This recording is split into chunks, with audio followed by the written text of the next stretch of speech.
E aí, historiadores, prontos para uma nova aventura? No vídeo de hoje, nós iremos falar um pouco mais sobre um dos jogos da franquia Lara Croft. No entanto, antes de falar um pouco mais, eu preciso me apresentar para quem não me conhece. Oi, meu nome é Luísa, eu tenho 17 anos e atualmente eu curso o terceiro ano do ensino médio no Instituto Federal de Educação, Ciência e Tecnologia, Campus Cubatão. E em conjunto com as minhas amigas Ana Beatriz e Gabriela, nós iremos falar um pouco mais sobre o jogo Lara Croft e o Templo de Osíris. Ele foi lançado em 8 de dezembro de 2014 e foi desenvolvido pela empresa Crystal Dynamics, sendo distribuído pela Square Enix. Ele possui uma classificação indicativa para maiores de 13 anos e está disponível para Xbox One, PlayStation 4 e para computador. Vale ressaltar que ele é o primeiro jogo da franquia que que permite que o jogador seja acompanhado de outros 3 amigos jogando de modo competitivo cooperativo. Em Templo de Osíris, Lara embarca em uma jornada um tanto quanto perigosa. Ela quer descobrir os segredos que habitam nas pirâmides do Egito. Lá ela descobre um local sagrado, um templo dedicado a Osíris, que foi traído por Sete, uma divindade maligna. Logo no início da trama, Lara se encontra com Carter Bell, que é um aventureiro rival, muito ganancioso, e juntos eles acabam liberando Sete, que quer juntar poder para conseguir destruir o mundo. E nisso ele acaba trancafiando eles os monumentos. E com isso, com eles trancafiados, eles precisam juntar relíquias para reviver Osíris. Só assim, então, eles vão conseguir impedir que Sete destrua o mundo. Nessa trama, ela também possui a ajuda de Isis e Horus, que também são 2 figuras da mitologia egípcia.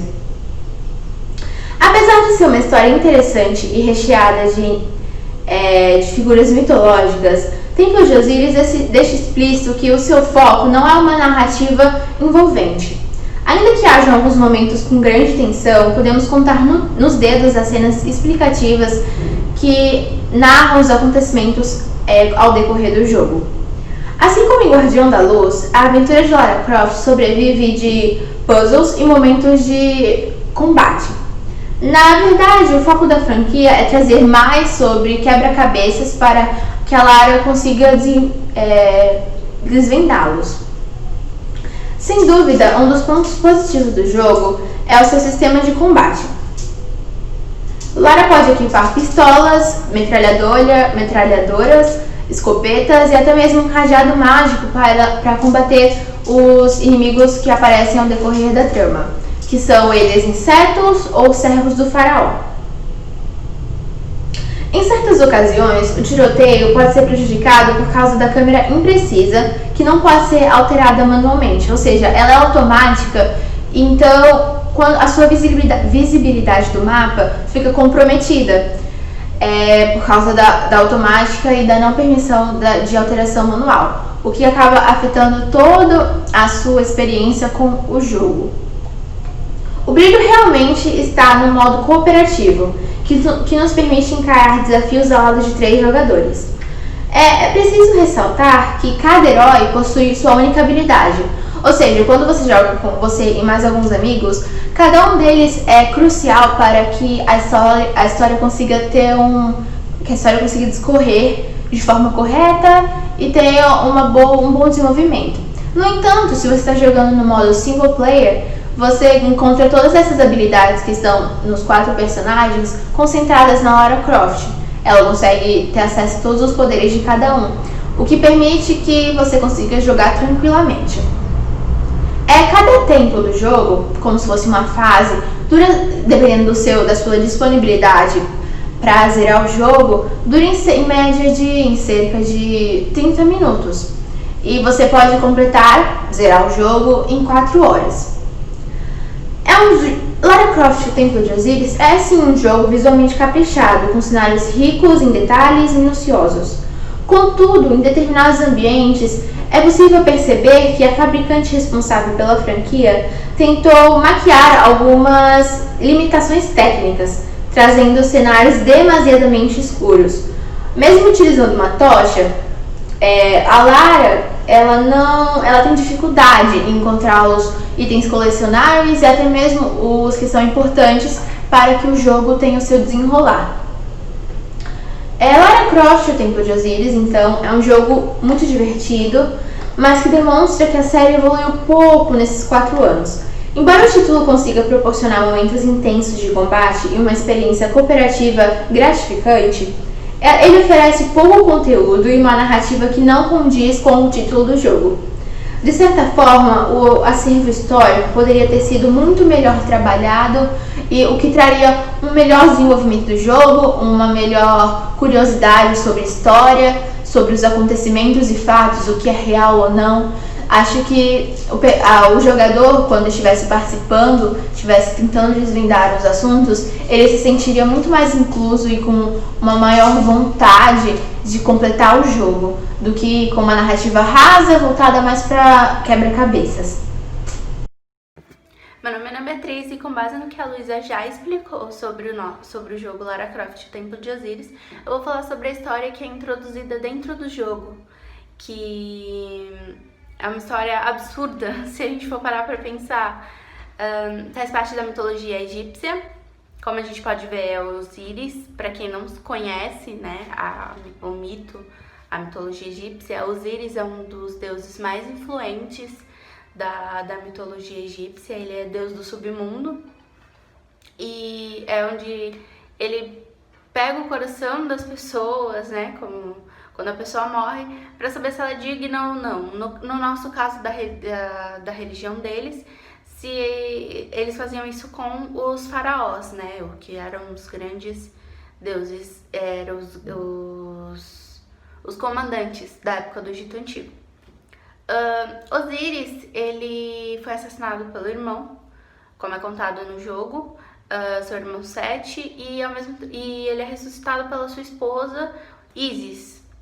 E com essa ressurreição dele, ele acaba tendo um filho com Ísis, né, Horus. E Sete acaba descobrindo que ela efetuou essa ressurreição nele, e ele fica muito bravo e acaba matando novamente ele. Só que dessa vez ele acaba partindo o corpo de Osíris em partes e distribui pelo Egito Antigo. Isso contado pela versão do jogo.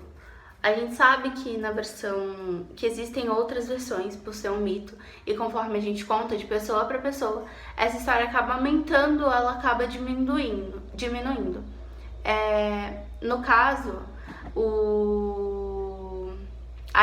a versão mais bem elaborada e real é que Sete não matou somente o seu irmão, Osíris, por pura ganância e por inveja, né?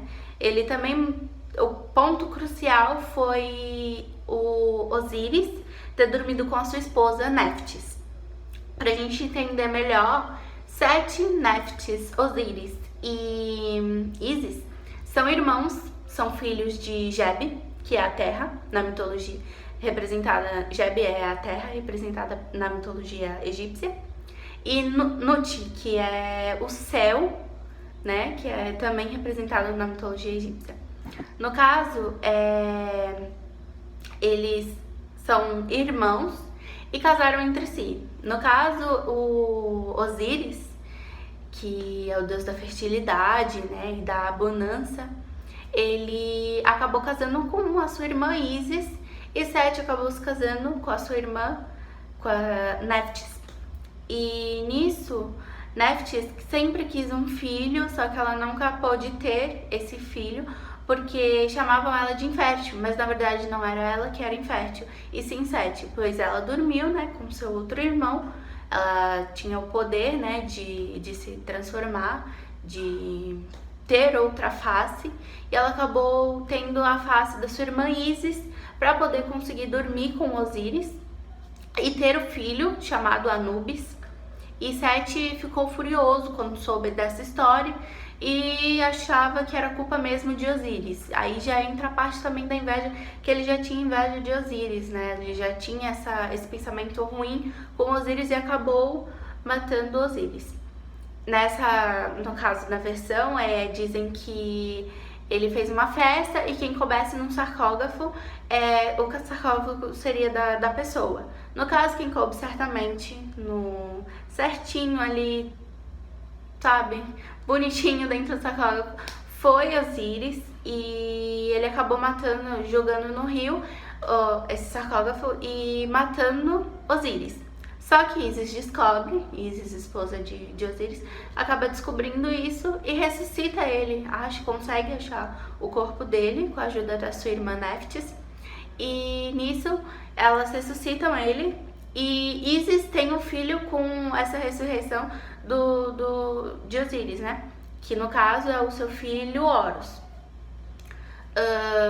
Horus com ódio, né, do tio por ele ter matado seu pai, e ele acaba entrando no conflito também e acaba querendo por matar Sete, mas isso somente anos depois, porque Osíris acaba morrendo novamente, porque Sete descobre que a Isis conseguiu ressuscitar ele, e ele fica muito furioso e acaba o cortando, né, por partes, acaba cortando as partes do corpo dele e espalhando por todo o Egito. Não sei. Dizem que foram 14 partes, tem gente que diz que é 48 partes, então isso vai modificando, como eu já disse antes. O mito ele vai acrescentando, ele vai diminuindo, então vai de pessoa para pessoa, conforme você escutar, mas o foco é que ele foi cortado, que essas partes dele foram distribuídas para o Egito, entre o Egito Antigo. Com isso, Sete passa a reinar e Osíris vira o deus do submundo, né? Onde ele faz aquele... Ele pega o coração da pessoa que morre e vê se a pessoa é justa e merece ter vida mesmo, né? Após a morte. Essa é uma parte crucial na mitologia egípcia, porque eles realmente acreditam nisso. Não sei hoje em dia, mas isso era o que eles acreditavam antigamente no Egito Antigo. Era realmente... Tanto que Faraó, né, era ressurreição do deus Ra, e quando eles morriam, eles iam... Era isso que eles contavam, né, no Egito Antigo. No jogo, ele não é contado dessa forma detalhada, tanto que é contado somente mesmo a parte crucial.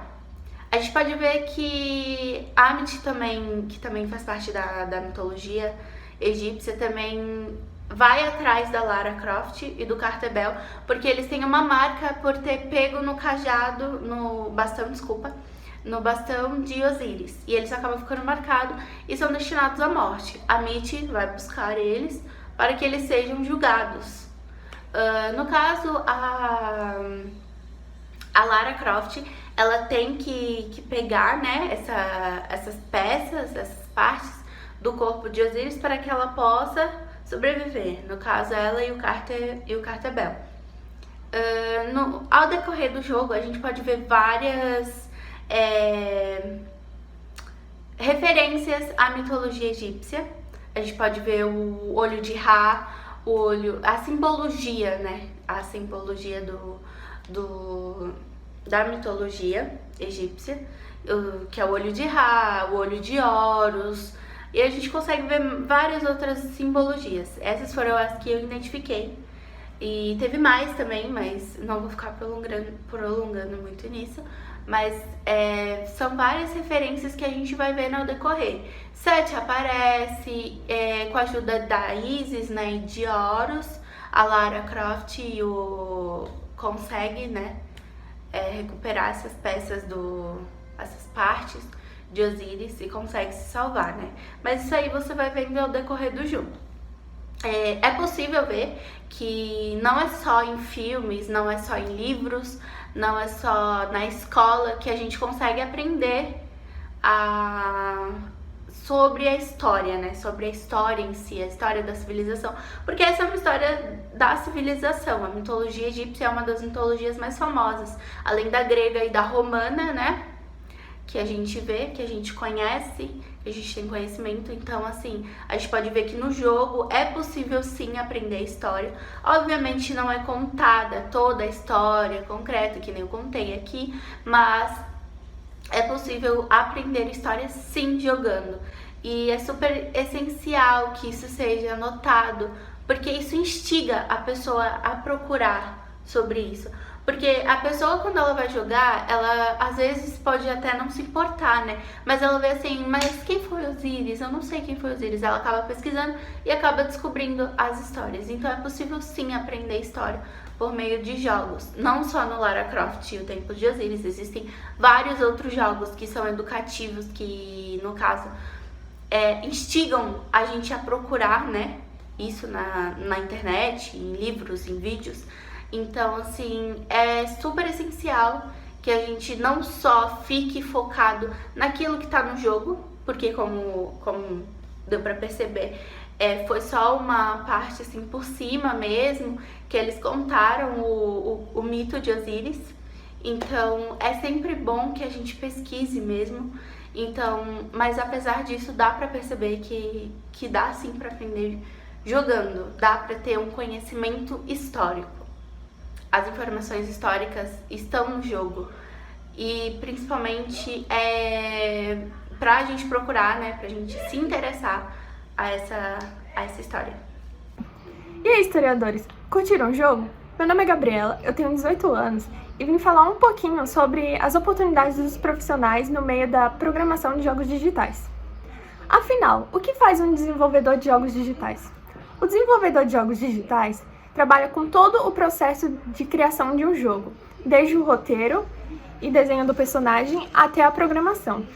Então, para seguir nesse meio, não basta apenas gostar de jogos ou saber jogar. É preciso ter uma certa habilidade e carinho pela programação, porque, querendo ou não, ela é a base de todo o processo. Além da capacidade de planejar jogos digitais, o profissional deve ter uma visão profunda de empreendedorismo e marketing de games. Saber lidar com diferentes linguagens e fórmulas de programação também é um requisito. Para que o jogo saia conforme o planejado, outra parte fundamental é o roteiro. Por fim, é importante saber liderar e gerenciar equipes multidisciplinares envolvidas. Embora o mercado de trabalho esteja aquecido, sobram vagas para bons programadores e roteiristas de jogos. Não basta ter o diploma, é preciso ser um craque naquilo que você faz. É importante também ter em mente que você não vai entrar em uma indústria e ficar milionário com seu primeiro jogo. Assim como qualquer setor, tem gente fora da curva, mas na média é muito trabalho e dedicação. O mercado de trabalho, para quem sabe desenvolver jogos digitais, está em crescimento no Brasil. A qualificação profissional é essencial nessa área, que inclui tanto a programação de jogos digitais quanto sua interface gráfica. O profissional graduado na área é multidisciplinar e precisa desenvolver algumas habilidades para se destacar. Então é isso, historiadores! Os jogos, apesar de ser bem divertidos, eles têm um papel importante no desenvolvimento psicomotor das pessoas. Espero que tenham gostado. Tchau!